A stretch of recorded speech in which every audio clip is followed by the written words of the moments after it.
شکرانے کی جتنی بھی صورتیں ہیں، جو اپنے ذوق کے مطابق جس کو بھی ادا کرے وہ اس کی طرف سے اظہار محبت ہوگا۔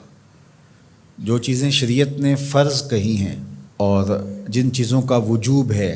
اور اس کا باقاعدہ شریعت میں طریقہ بھی بتایا گیا ہے،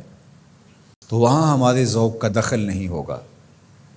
پانچ گانہ نماز کا جو طریقہ بتایا گیا ہے، اس کے اوقات جو بتائے گئے ہیں، اس میں قیام، رکوع اور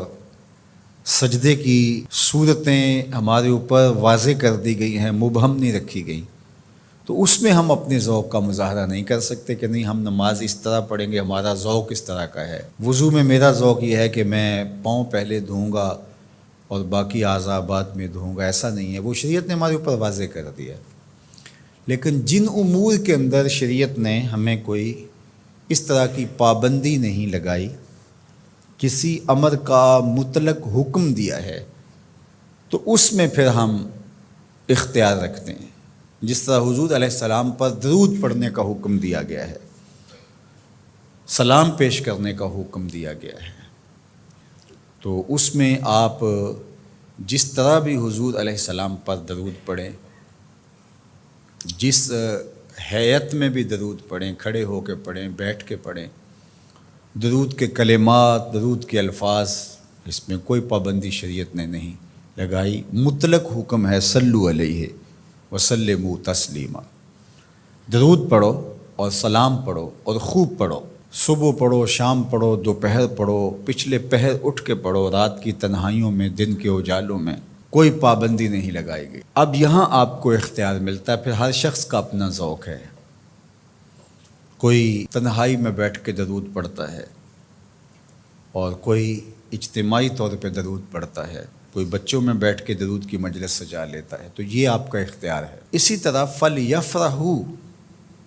کہ خوشی کا اظہار کرو، تو اس میں آپ کا اختیار ہے۔ آپ 12 ربیع الاول کے دن صدقہ و خیرات کیے جا رہے ہیں، 12 کو نہیں کرتے، 13 کو کرتے ہیں، 11 کو کرتے ہیں، 8 کو کرتے ہیں،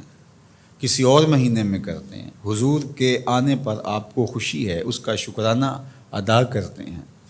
اللہ کا شکر بجا لاتے ہیں، قولاً، عملاً، رویتاً، نوافل ادا کیے جا رہے ہیں، روزہ رکھتے ہیں۔ حضور علیہ السلام نے خود روزہ رکھا پیر کے دن۔ تو اگر کوئی شخص سارے طریق مسرت کے اختیار کر لے، خوشیوں کے سارے رنگ اختیار کر لے، تو اس میں کیا حرج ہے کہ وہ روزہ بھی رکھے، وہ نوافل بھی پڑھے، وہ صدقہ و خیرات بھی کرے، وہ مٹھائیاں بھی بانٹے، چہرے پر بشاشت کا، فرحت کا، انبساط و کیف و سرور کا اظہار بھی ہو، لبوں پر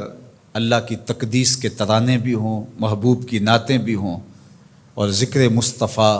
کا نور ماحول میں پھیل جائے، اور وہ اللہ کا شکر بجا لا رہا ہو اور اس کا رواں رواں بول رہا ہو کہ مجھے حضور کے آنے پہ مسرت ہے، خوشی ہے، تو یہ سارے طریق بھی اختیار کیے جا سکتے۔ ہر شخص کی اپنی کیفیت ہے۔ میں نے کہا اس پہ خام خواہ اتنی ضد بھی نہیں کرنی چاہیے کہ جو میرا ذوق ہے ہر شخص کو ذوق کے مطابق ہی آنا پڑے گا، یہ نہیں ہے۔ جس کا جو ذوق ہے اس ذوق میں وہ اپنی محبت کا اظہار کر سکتا ہے، چونکہ اس میں کشادگی دی گئی ہے، اس میں فرحت کے اظہار کا مختلف انداز ہو سکتا ہے، اور ماضی کے اندر بھی ایسا ہوتا رہا ہے، مختلف بزرگوں نے مختلف طریقے اختیار کیے۔ یہ جو محفل میلاد کا انداز ہے، یہ فرحت کا اظہار بھی ہے اور تبلیغ کا ذریعہ بھی ہے۔ علماء نے اس کو اس لیے زیادہ تر اختیار کیا کہ اس سے ساری چیزیں تقریباً اس میں جمع ہو رہی ہوتی ہیں۔ آپ مسجد میں نماز پڑھتے ہیں، پھر شکرانے کے نوافل ادا کرتے ہیں، حضور کا ذکر ہوتا ہے، حضور علیہ السلام کے معجزات کا بیان ہوتا ہے، حضور کے حسن کے تذکرے ہوتے ہیں، حضور کے فضائل، حضور کی سیرت، حضور علیہ السلام کے خصائل، اور مدح و ستائش، نظم میں، نثر میں حضور پر سلام، بار بار درود پڑھنا، اور حضور کے لائے ہوئے دین کی اہمیت لوگوں کے سامنے رکھنا اور دین کو اختیار کرنے کی تلقین کرنا، یہ سب کچھ محفل میلاد میں ہوتا ہے۔ بعد میں پھر مٹھائیاں، تبرک، یا شروع میں کھانا یا بعد میں کھانا، وہ بھی شامل ہو جاتا ہے۔ تو یہ ساری خوشیوں کا اور اظہار کے جتنے بھی سلیقے اور طریقے ہیں، ان کا ایک مجموعہ ہے۔ تو اس کو محفل میلاد کہہ دیتے ہیں۔ اگر اس میں کوئی ایسی چیز نہ ہو جو شریعت کے مزاج سے متصادم ہو تو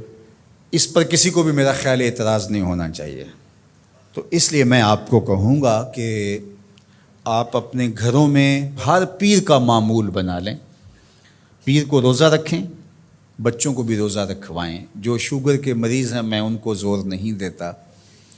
باقی جن سے ممکن ہو تو وہ ضرور پیر کا روزہ رکھیں، آپ اس سے صحت بھی پائیں گے۔ آج بھی مدینہ المنورہ میں لوگ کثرت کے ساتھ پیر شریف کا روزہ رکھتے ہیں، یہ معمول بنا لیں۔ اور